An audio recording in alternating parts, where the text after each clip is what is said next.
तो इसको हम डायगोनल मैट्रिक्स बोलते थे 12th में। टाइप का सर्किट दिया हो, उसमें अपने को करंट पूछा हो कि किसमें कितने कौन कितना करंट जा रहा है। जैसे everyone, how are you? I hope all of you are fine. आज हम लोग लीनियर अलजेब्रा का पहला लेक्चर स्टार्ट करने जा रहे हैं और ये प्लेलिस्ट को आप एक्सेस कर लीजिए और सेव कर लीजिए। चलते हैं, वीडियो को स्टार्ट करते हैं। अगर आपको किसी भी क्वेश्चन में डाउट हो या किसी कॉन्सेप्ट में डाउट हो या फिर कोई फीडबैक देना चाहें तो आप नीचे वीडियो कमेंट कर सकते हैं। ओके, चलते हैं, वीडियो को स्टार्ट करते हैं।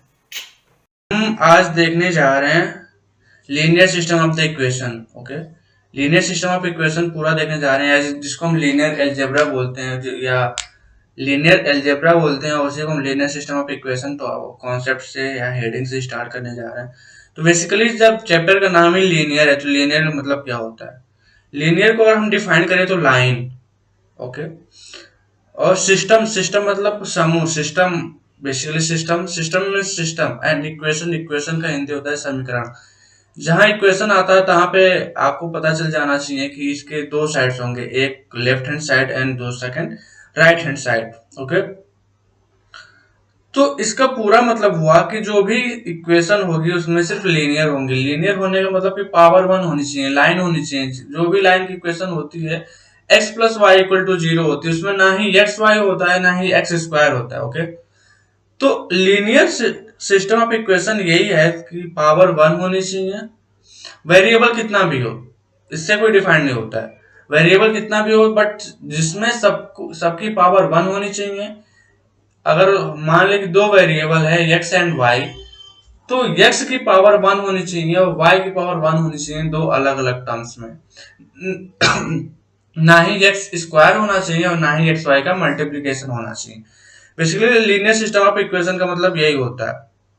अच्छा, लीनियर सिस्टम ऑफ इक्वेशन कि अगर हम इक्वेशन का इक्वेशन है तो उसके रूट होंगे। अगर इक्वेशन का रूट निकालने के लिए कम से कम अगर परफेक्ट रूट है तो जितने नंबर ऑफ इक्वेशन है, जितने नंबर ऑफ इक्वेशन है उतने, जितने नंबर ऑफ वेरिएबल है उतने इक्वेशन की जरूरत पड़ती है।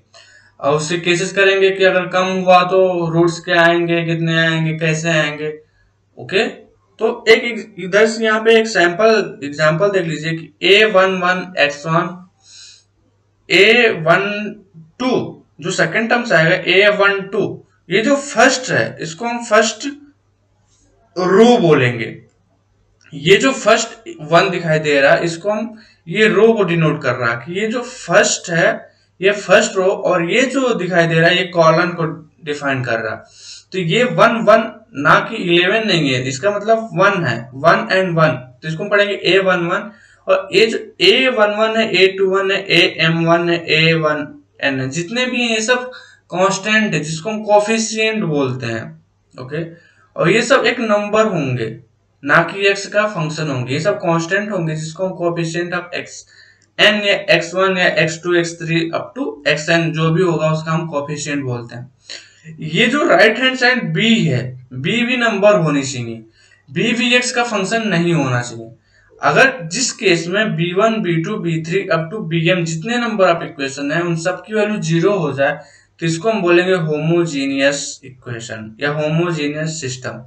ओके, तो यहाँ पे आके अगर हम देखें कि जो a11 डिफाइन कर रहा first row and first column का कोफिशिएंट, ये किस a1n किसको डिफाइन कर रहा है?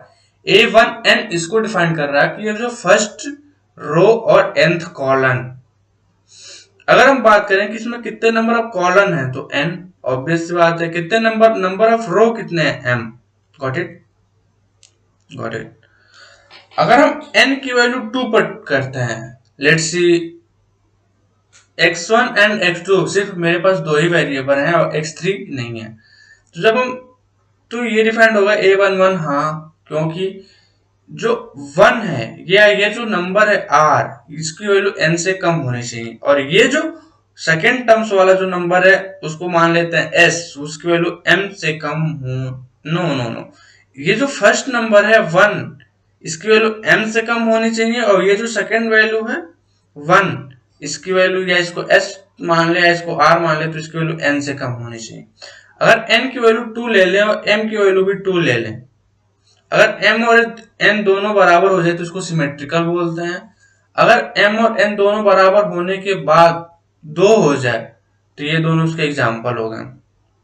यहाँ पे x1 का रोल प्ले कर रहा x एंड x2 का रोल प्ले कर रहा y। तो यहाँ पे अगर मैं बात पूछूं कि कोफिशिएंट ऑफ a12 क्या है, तो ये है a12 की वैल्यू 7। हाँ, एक बात और हम बताऊंगा कि यहाँ पे जो सारी जगह साइन प्लस प्लस प्लस के हैं, अगर इक्वेशन में कहीं माइनस आ गया तो उसको माइनस कोफिशिएंट में लिख देंगे।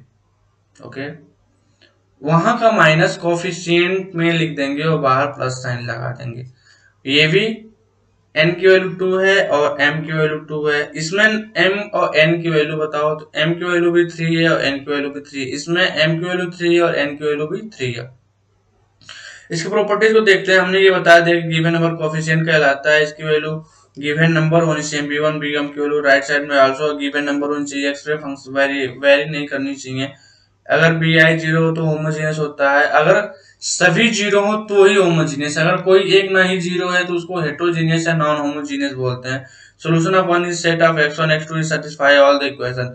इसका जो सॉल्यूशन होगा x1 x2 x3 up to xn, उसका एक सेट होगा। ओके, कि x1 की वैल्यू ये इस पे, x2 की वैल्यू इस पे, x3 की वैल्यू इस पे, ये पूरी इक्वेशन सेटिस्फाई कर रही है उस और उन्हीं सभी वैल्यू पे ये सेकेंड वाले इक्वेशन को भी सेटिस्फाई करना होगा और अप टू एंड जितने नंबर ऑफ इक्वेशन होंगे सबको सेटिस्फाई करना होगा। आगे आते हैं हम कोफिशिएंट मैट्रिक्स। कोफिशिएंट मैट्रिक्स क्या है? ये जो कोफिशिएंट है, ये जो कोफिशिएंट है x a11 a1n a21 a2n या जो भी, इन सबको कलेक्ट करके एक मैट्रिक्स बना लेते हैं। तो इसका जो नंबर ऑफ रो होगा वो m होगा और नंबर ऑफ कॉलम कितना होगा n। तो वो जो मैट्रिक्स बनेगा वो m क्रॉस n का एक मैट्रिक्स बनेगा। और ये जो राइट हैंड साइड है b1 b2 b3, इसको सिंगल, तो इसको m क्रॉस 1 का एक मैट्रिक्स बनाएंगे। ओके, अच्छा, अब इन्हीं सबको वही है, वही हमने बताया कि a की वैल्यू ये कर लेंगे और ये जो b की वैल्यू ये है, और x एक मैट्रिक्स वेरिएबल मैट्रिक्स बनाएंगे जिसमें वेरिएबल के कोफिशिएंट होंगे x1 x2 x3 कोफिशिएंट होंगे। ओके, जिसका क्रॉस होगा, मतलब ये भी होगा n क्रॉस 1 का। तो ये हो गया m क्रॉस n। देखो, ये इसका हो गया m क्रॉस n और ये हो गया n क्रॉस 1।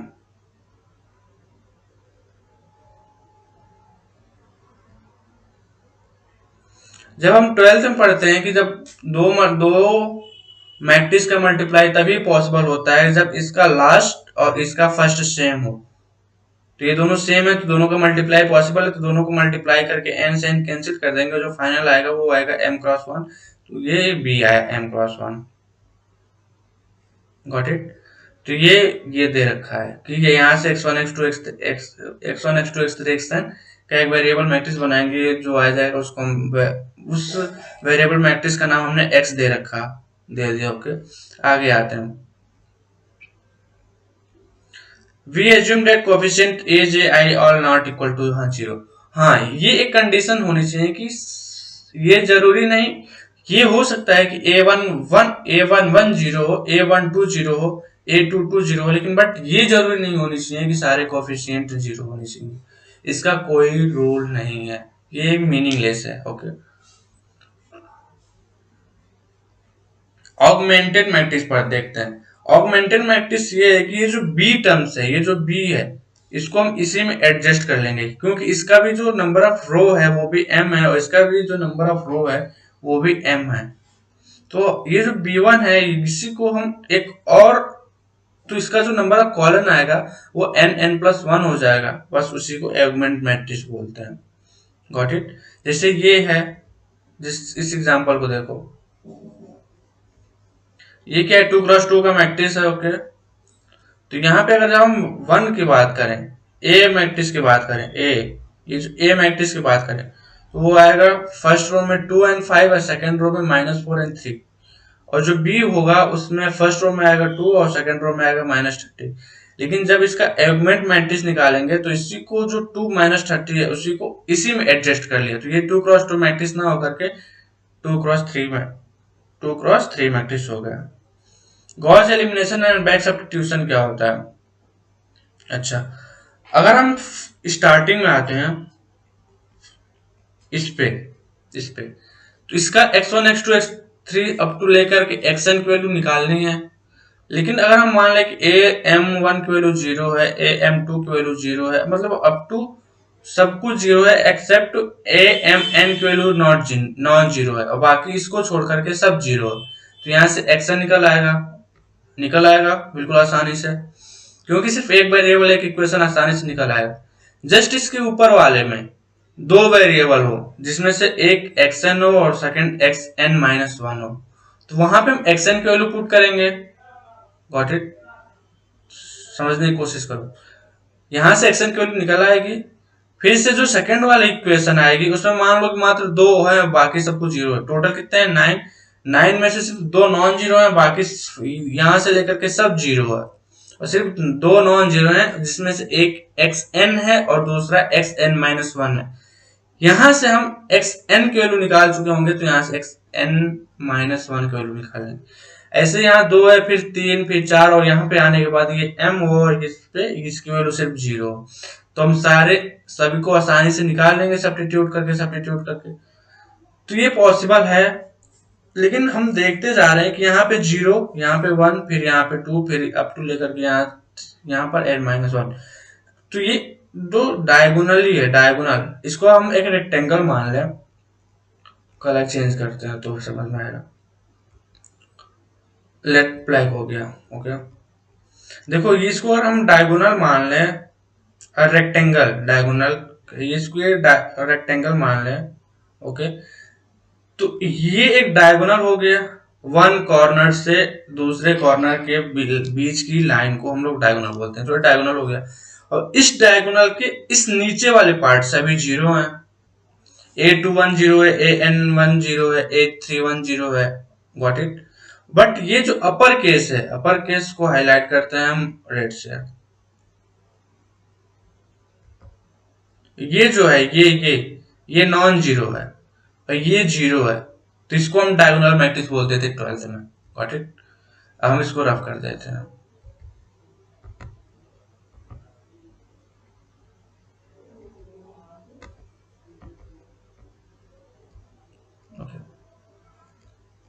ओके, हम अपने कॉन्सेप्ट पे आते हैं जो बताने की कोशिश कर रहा था। हाँ, ये Gauss elimination and back substitution. तो गॉस एलिमिनेशन यही कहता है कि जो भी मैट्रिक्स हो, जो भी इस टाइप का हो, उसको हम डायगोनल मैट्रिक्स के फॉर्म में बनाने की कोशिश करेंगे, किसी भी तरह एलिमिनेट करके या सब्स्टिट्यूट करके। Got it? इस लेट्स से ये है, इसको ये है, इसका और इसका जब हम मैट्रिक्स बनाएंगे तो ये है 2 5 2, ये कौन सा ऑगमेंटेड मैट्रिक्स आया, तो ये -4 3 -30 किया। अब ये डायगोनल ये तो है काम का नहीं। अब वो फिर से हम रेड पे आते हैं, क्या था रेड था ना, रेड पे आते हैं, नो ये था रेड पे। इसको तो कैंसिल कर दो, ये तो काम का नहीं। अब ये 2 का रेक्टेंगल बना ही और साथ के साथ ये स्क्वायर बन गया। फिर इसमें हमको डायगोनल करके ऊपर को नॉन जीरो करना है और जो नीचे का पार्ट है 0 करना है। तो नीचे का पार्ट सिर्फ 1 है, -4 इसको 0 करना है। -4 को 0 करने के लिए एक ये कंडीशन हम कर सकते हैं कि जो ऊपर है 2, जो ऊपर वाली रो है, अब हम दिखाते हैं। अब इस -4 को 0 करना है तो ये पॉसिबल है कि 2 को 2 से मल्टीप्लाई करके इसको ऐड कर दे, क्योंकि मैट्रिक्स का एडिशन पॉसिबल होता है। तो 2 से मल्टीप्लाई करके जब इसको ऐड कर देंगे, देखो इसमें जब 2 से मल्टीप्लाई हुआ तो समझो कि पूरे इक्वेशन में 2 से मल्टीप्लाई हुआ। Got it? जब फर्स्ट रो में मल्टीप्लाई हुआ तो सब में 2 से मल्टीप्लाई होगा, ये 4 हो जाएगा, 18 हो जाएगा और ये भी 4 हो जाएगा। लेकिन बट जब ऐड करेंगे तो यहाँ पे ये 0 हो जाएगा। आगे आते हैं, देखो जब इसको ऐड करेंगे तो यहाँ पे 0 हो जाएगा और यहाँ पे 10 हुआ था और 10 ये 3 कितना हो गया 13 और ये -30 पहले से है और जब फिर से इसमें ये 4 आ गया। -30 + 4 कितना, -26, तो -26 आ गया। अब यहाँ से x2 निकल आएगा, तो यहाँ से x1 निकल आएगा। जैसे दो वेरिएबल के लिए सॉल्व किया, वैसे ये 3 वेरिएबल के लिए भी सॉल्व हो जाएगा। Got it. फिर ये निकाल के बताया कि x2 की वैल्यू ये आई, फिर x1 की वैल्यू पुट करने पे ये जो 6 आया। फिर how to get a general system, first reducing the general system of triangular form. ये कुछ नहीं, गॉस एलिमिनेशन, बैक सब्स्टिट्यूशन, ये आपको समझा दिया। फिर ये वही क्या है कि R2 को R2 + 2 टाइम R1 के साथ ऐड किया, तो ये आया, ये सब बता दिया। आगे आते हैं एप्लीकेशन एंड एग्जाम्पल। हम ये सब पढ़ क्यों रहे हैं? इसका कभी काम आएगा? बहुत काम आएगा, इसका काम बहुत जगह आएगा। हाँ, बट ये है मैक्सिमम जगह या तो 2 का आएगा या तो 3 का आएगा। जो भी लीनियर इक्वेशन आएगी, जो भी वेरिएबल आएंगे, या तो मैक्सिमम 2 होंगे या तो 3 होंगे। बहुत रेयर चांस है कि मैक्सिमम की वेरिएबल 4 हों। उसका एक एग्जांपल ये है कि इस टाइप का सर्किट दिया हो, उसमें अपने को करंट पूछा हो कि किसमें कितना करंट जा रहा है। जैसे लेट्स से ये एक लूप है, ये एक पूरा सर्किट है। सर्किट में ये पूछा है कि इधर से करंट I1 जा रहा है, इधर से करंट I2 जा रहा है, इधर से करंट I3 जा रहा है। तो I1, I2, I3 की वैल्यू बताओ। अपने को किरचॉफ्स करंट लॉ, ये फिजिक्स का कॉन्सेप्ट है, करंट लॉ के हिसाब से किरचॉफ्स करंट लॉ ये कहता है कि किसी एक पॉइंट पे जितना करंट आता है और जितना करंट जाता है, इन दोनों का एडिशन 0 के बराबर होता है। किरचॉफ्स वोल्टेज लॉ क्या कहता है, किसी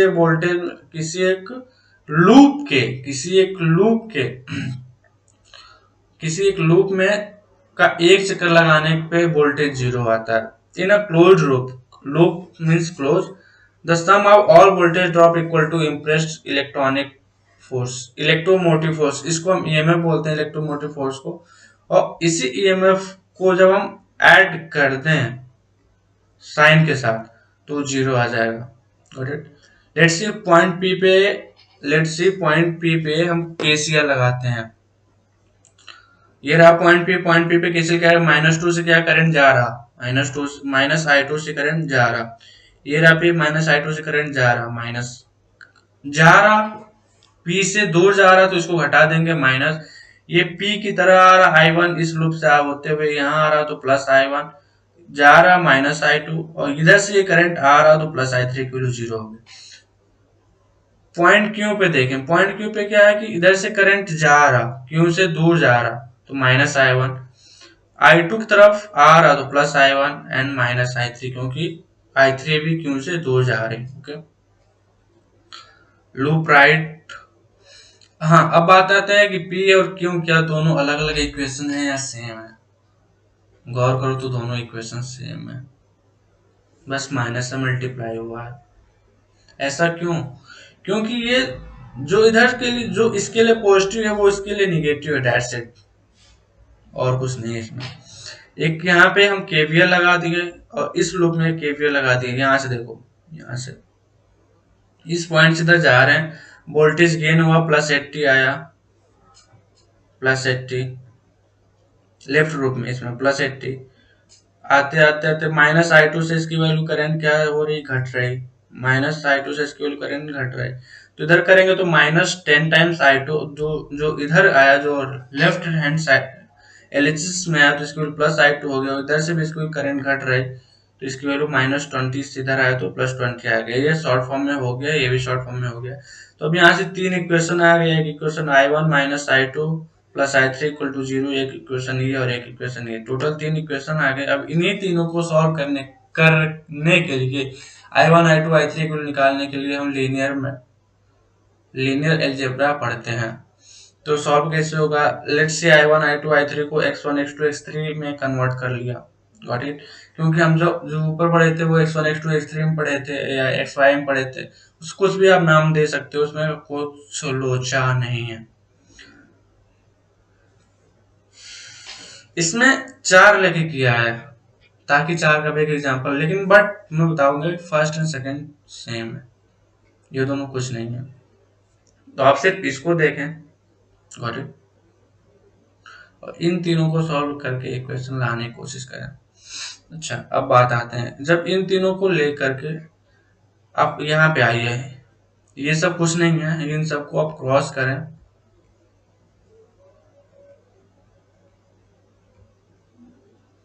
ये सब कुछ नहीं है। आप डायरेक्ट इस पे आते हैं, इस पे कहाँ से, यहाँ से आने के बाद तो सिर्फ डायरेक्ट इस पे आते हैं। ओके, कैसे सॉल्व किया है, फिर वही मैट्रिक्स बनाओ, यहाँ पे आओ। ये सब भी सिर्फ बकवास है, कुछ किसी काम का नहीं, जो हमने बता दिया वही है। अब इस पे आते हैं, उसी को सिस्टमेटिक फॉर्म में लिखा है। ये पहला equation x2 1 minus x2 plus x3 equal to 0 as it is लिखा है। ये लिखा है 10 time x2 plus 25 times x3 equal to 90 as it is लिखा है। अब इसमें क्या किया है कि ये जो R3 रो 3, ये जो थर्ड इक्वेशन है, उसको 3 टाइम्स माइनस 3 टाइम्स R2 कर दिया, इसको 3 से मल्टीप्लाई करके घटा दिया है। ये जो रो 2 है, ऐसा इसलिए क्योंकि हमें डायगोनल के फॉर्म में चाहिए, इस फॉर्म में चाहिए, इस फॉर्म में चाहिए, इस फॉर्म में चाहिए, बट ये इसको हमने को जीरो बनाना पड़ेगा। इसको जीरो बनाने के लिए आप इसमें क्या करेंगे कि ये 30 है और ये 10 है, तो 10 में 3 से मल्टीप्लाई करेंगे तो 30, बट साइन अपोजिट करना होगा तो घटाना होगा, तो ये सब घटाओगे, तो यहाँ पे अगर -20 माइनस 25 इंटू 3 75 -75 -20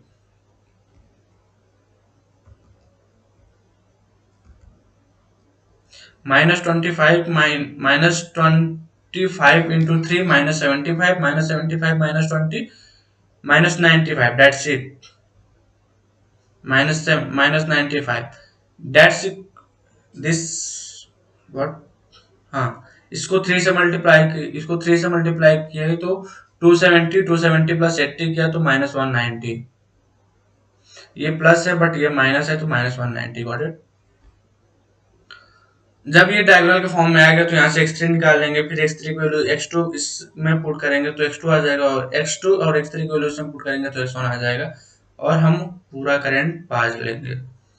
ये सब वही सॉल्व किया है, आप इसको पढ़ने की कोशिश करें तो पढ़ सकते हैं। फिर आते हैं elementary row and row equivalent system.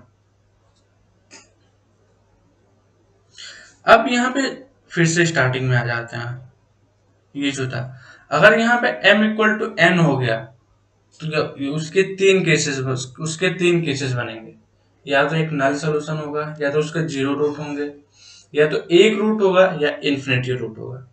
एक रूट होगा, एक रूट होगा, या 0 रूट होगा, या इन्फिनिटी रूट होगा, दैट्स इट। अगर एक भी रूट हुआ या एक से ज्यादा रूट हुआ तो उसको इनकंसिस्टेंट इक्वेशन बोलेंगे, इनकंसिस्टेंस इक्वेशन बोलेंगे। कहाँ है, हम लोग कहाँ आए थे, ये रहा, sorry. If a system one is called consistence if it has at least one solution, अगर उसका एक भी सोल्यूशन हुआ या इन्फिनिटी सोल्यूशन हुआ तो उसको हम कंसिस्टेंस बोलेंगे, अगर जिसका एक भी सोल्यूशन नहीं हुआ वो इनकंसिस्टेंस होगा। अब मैं यहाँ से क्वेश्चन पूछना चाहता हूँ कि जो होमोजीनियस सिस्टम होता है वो कौन कंसिस्टेंस होता है या इनकंसिस्टेंस होता है, या दोनों हो सकता है, ओके, या दोनों हो सकता है। तो वो हमेशा कंसिस्टेंस होता है क्योंकि उसका हमेशा 0 0 0 0 रूट होता ही।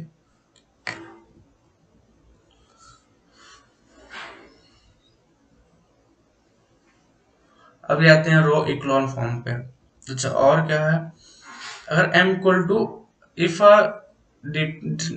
Determined if m equal to n and undetermined if it has fewer equation than unknown. हाँ, फीवर इक्वेशन देन अननोन, अगर जितने वेरिएबल हैं उससे कम हुआ तो उसको अनडिटरमाइंड बोलेंगे, अगर जितना बराबर है या उससे ज्यादा हुआ, अगर ज्यादा हुआ तो ओवर डिटरमाइंड बोलेंगे, अगर बराबर हुआ तो डिटरमाइंड बोल देंगे। तो ये भी वही है, रो इक्लोशन फॉर्म।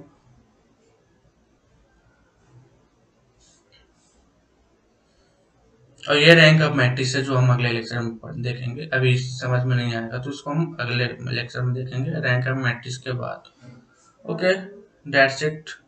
चलते हैं, वीडियो को ख़त्म करते हैं। अगर आपने मेरा वीडियो यहाँ तक देखा है, अगर कुछ सुझाव देना चाहें, फीडबैक देना चाहें या फिर कुछ भी, तो कमेंट सेक्शन में कर दो। बाकी सब्सक्राइब करने को मैं बोलूँगा नहीं। चलते हैं, बाय बाय।